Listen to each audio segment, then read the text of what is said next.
Everyone, मैं नीतू शर्मा आपके सामने आईए की क्लासेस लेकर आ रही हूँ।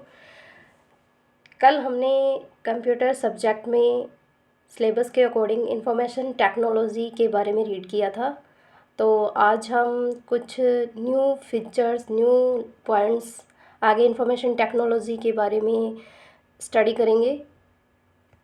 तो आइए हम स्टार्ट होते हैं।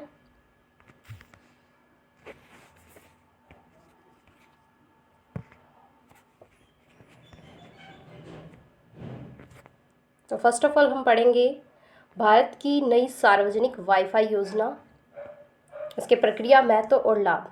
तो आइए अब पीएम वाणी योजना के उद्देश्य और लाभ के बारे में अध्ययन करते हैं। पीएम वाणी योजना व्यवसाय करने में आसानी को बढ़ावा देकर अधिक व्यापार के अनुकूल वातावरण बनाएगी, यानी यह इज़ ऑफ डूइंग बिजनेस और इज़ ऑफ लिविंग को और आगे बढ़ाएगी, और यह छोटे दुकानदारों को वाईफाई सेवा प्रदान करने में सक्षम करेगा। तो जो पीएम वाणी योजना है, इसके अंतर्गत इसका उद्देश्य कोविड-19 महामारी के दौरान भी आवश्यकता के रूप में सामने आई हाई स्पीड इंटरनेट को उपलब्ध कराना है। हाई स्पीड इंटरनेट उन क्षेत्रों में सुलभ नहीं है जिनमें 4G मोबाइल कवरेज नहीं है। पीएम वाणी योजना का उद्देश्य सार्वजनिक वाईफाई नेटवर्क सेवा को उपलब्ध कराना है। इस योजना में बड़े पैमाने पर कनेक्टिविटी के लिए लागत प्रभावी साधन उपलब्ध कराना है। सार्वजनिक वाईफाई नेटवर्क के प्रसार से रोजगार को बढ़ावा मिलेगा, यानी इस योजना के तहत 2 करोड़ से अधिक नौकरियों और उद्यमशीलता के अवसरों के सृजन की क्षमता है। छोटे और मध्यम व्यापारियों के हाथों में डिस्पोजेबल आय में वृद्धि की भी उम्मीद है और इससे जीडीपी में वृद्धि होगी। सार्वजनिक वाईफाई हॉटस्पॉट के उपयोग से पूरे देश में इंटरनेट एक्सेस को बढ़ावा मिलेगा। तो पीएम वाणी योजना आपने देख लिया होगा। नेक्स्ट पॉइंट, LTE और वोल्ट में क्या अंतर है? ये 2 नेटवर्क है। LTE इसका full form long term evolution है, और वोल्ट इसका full form voice over long term evolution है। LTE एक ऐसा नेटवर्क है जो यूज़र उपयोगकर्ताओं को LET नेटवर्क पर वीडियो कॉल करने के लिए एक बाहरी सॉफ्टवेयर जैसे व्हाट्सएप, फेसबुक मैसेंजर और स्काइप आदि रखनी पड़ती है। इधर वोल्ट, इसमें यूज़र को वीडियो कॉल करने के लिए अलग से बाहरी सॉफ्टवेयर इंस्टॉल करने की ज़रूरत नहीं है, बस एक फ़ोन नंबर की ज़रूरत होती है। LTE नेटवर्क के अंदर हमें वीडियो कॉल करने के लिए सॉफ्टवेयर रखने पड़ते हैं, जैसे व्हाट्सअप, फेसबुक मैसेंजर, स्काइप्स वगैरह। लेकिन वोल्ट नेटवर्क में हमें वीडियो कॉल करने के लिए बस एक फ़ोन नंबर की आवश्यकता होती है।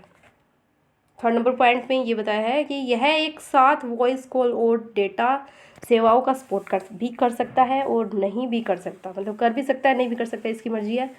और वोल्ट जो नेटवर्क है, यह वॉइस कॉल और डेटा सेवाओं को एक साथ सपोर्ट करता है।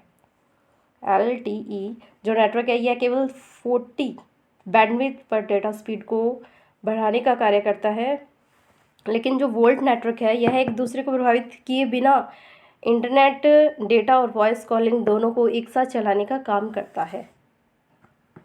जो LTE नेटवर्क है, इसमें 3G नेटवर्क पर कॉल कनेक्ट करने में लगभग 7 सेकंड लगता है। 7 सेकंड में 3G नेटवर्क पर कॉल करने में टाइम लगता है, इसमें 7 सेकंड लगता है। और वोल्ट नेटवर्क है, यह यूज़र को केवल 1 या 2 सेकंड में जोड़ता है। यदि दोनों यूज़र वोल्ट नेटवर्क पर है तो दोनों यूज़र का वोल्ट नेटवर्क होना ज़रूरी है। तो जो हमारा वोल्ट नेटवर्क है वो बहुत फास्ट है LTE नेटवर्क से। 6 नंबर पॉइंट में, भारत में इसे एयरटेल ने शुरू किया था। तो ये मोस्ट इम्पोर्टेंट क्वेश्चन है कि LTE को किसने शुरू किया था, किस कंपनी ने शुरू किया? तो एयरटेल। लेकिन वोल्ट को इसे भारत में रिलायंस जियो ने शुरू किया था।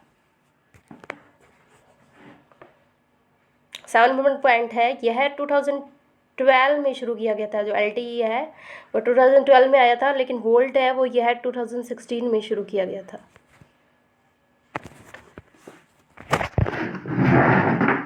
इसे आप ध्यान से पढ़िएगा।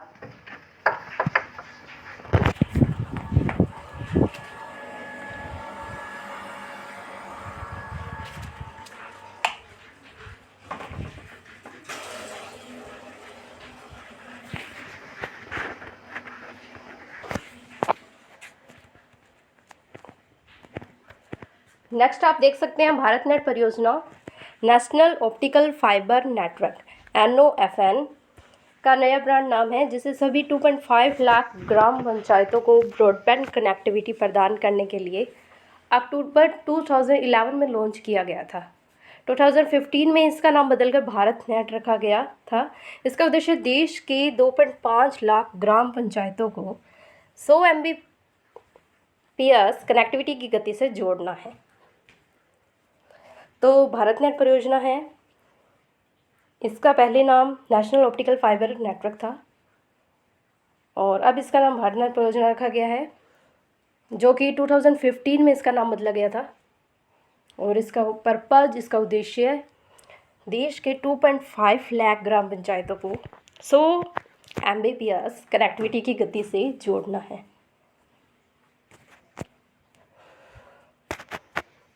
आगे देखिए,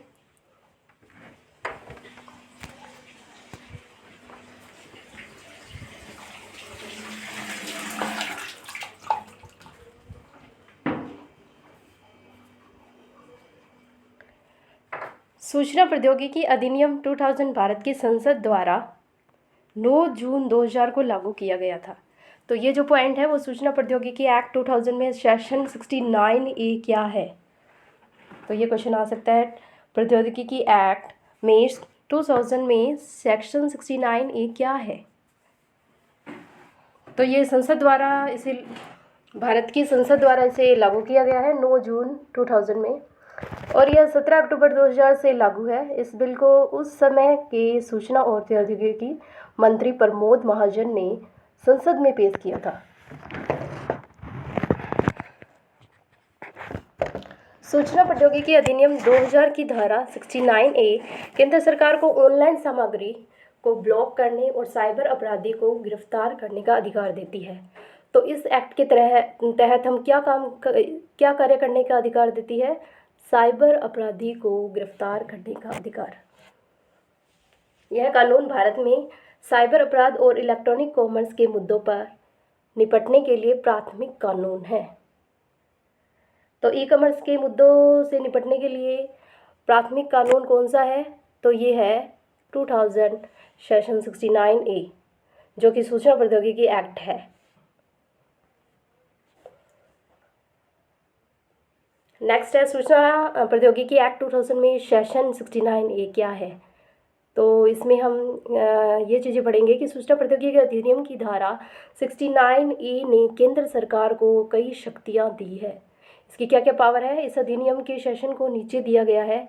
सोशल मीडिया और किसी अन्य वेबसाइट पर यदि आपत्तिजनक सामग्री को हटाने के लिए दिशा निर्देश जारी करना।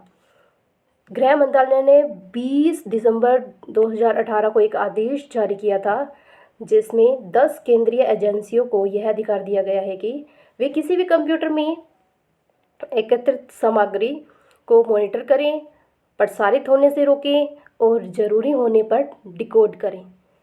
सेकंड नंबर पॉइंट है, जिन वेबसाइट को जानना जनता के लिए, तो जिन वेबसाइटों के लिए जनता के लिए ब्लॉक किया जाएगा, उन्हें पूरी प्रक्रिया और नियमों के तहत ही ब्लॉक किया जाएगा और अन्य सुरक्षा उपायों का भी ध्यान रखा जाएगा।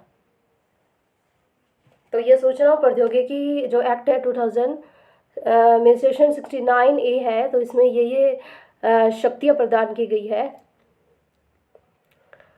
जिन वेबसाइट को जनता के लिए ब्लॉक किया जाएगा, उन्हें पूरी प्रक्रिया और नियमों के तहत ही ब्लॉक किया जाएगा और अन्य सुरक्षा उपायों का भी ध्यान रखा जाएगा। नेक्स्ट है, जारी किए गए दिशा निर्देश उपधारा का अनुपालन करने में विफल रहने वाले संबंधित अधिकारियों को 7 साल तक की कैद की सजा हो सकती है और जुर्माना भी देना होगा। नेक्स्ट हम पढ़ेंगे रैंसमवेयर क्या है। तो रैंसमवेयर एक खतरनाक सॉफ्टवेयर है जो किसी व्यक्ति कंप्यूटर में स्थित फाइलों को लॉक कर देता है या उन्हें कोड के रूप में बदल देता है और मांग करता है कि वह व्यक्ति अपनी फाइलों को वापस प्राप्त करने के लिए उसे भुगतान करे। तो वाना डिक्रिप्टर या वानाक्राई रैंसमवेयर का एक रूप है। ये इसके एग्जाम्पल है रैंसमवेयर के, जो माइक्रोसॉफ्ट के विंडो ऑपरेटिंग सिस्टम को प्रभावित करता है। जब कोई कंप्यूटर सिस्टम रैंसमवेयर वायरस से संक्रमित हो जाता है तो उस सिस्टम पर एक पॉपअप विंडो दिखाई देता है। इसके बाएं ओर उल्टी गिनती वाला एक टाइमर दिखाई देता है जो उस कंप्यूटर के यूज़र को 3 दिनों के भीतर अपनी सभी फाइलों को पुनः प्राप्त करने के लिए प्रेरित करता है। यह टाइमर यह भी बताता है कि यदि कोई व्यक्ति 3 दिनों के भीतर भुगतान करने में असफल रहता है तो यह शुल्क दोगुना हो जाएगा, और यदि वह 7 दिनों के भीतर भुगतान नहीं कर पाता है तो वह फाइल को हमेशा के लिए खो देगा। इसके अलावा टाइमर यह भी बताता है कि भुगतान केवल बिटकॉइन के माध्यम से ही स्वीकार किया जाता है। तो रैंसमवेयर एक खतरनाक सॉफ्टवेयर है जो किसी व्यक्ति के कंप्यूटर में स्थित फाइलों को लॉक कर देता है। नेक्स्ट पॉइंट हम पढ़ेंगे, नेट न्यूट्रलिटी किसे कहते हैं। तो नेट न्यूट्रलिटी का मतलब है कि इंटरनेट पर हर यूज़र के साथ समानता का व्यवहार किया जाए, अर्थात सभी यूजर को social media, email, voice call, online shopping और यूट्यूब वीडियो जैसी सुविधाओं का इस्तेमाल करने के लिए इंटरनेट की एक समान स्पीड और एक्सेस उपलब्ध हो। ऐसा ना हो कि किसी बड़ी कंपनी की साइट जल्दी ओपन हो जाए और किसी छोटी कंपनी की साइट खुलने में बहुत समय ले। मतलब सबके साथ, सब कंपनी के साथ, बड़ी कंपनी और छोटी कंपनी, सब कंपनी के साथ समान व्यवहार करना है। तो इसे कहते हैं नेट न्यूट्रलिटी, मतलब इंटरनेट पर हर यूजर के साथ समानता का व्यवहार करना।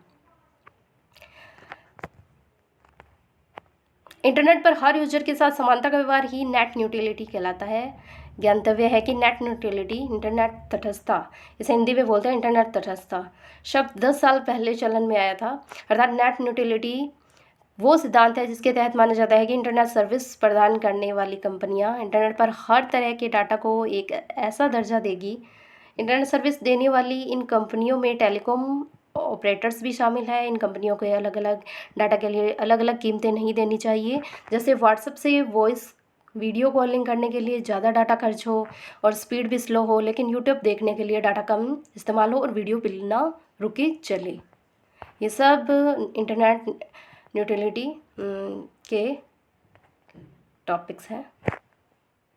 नेक्स्ट है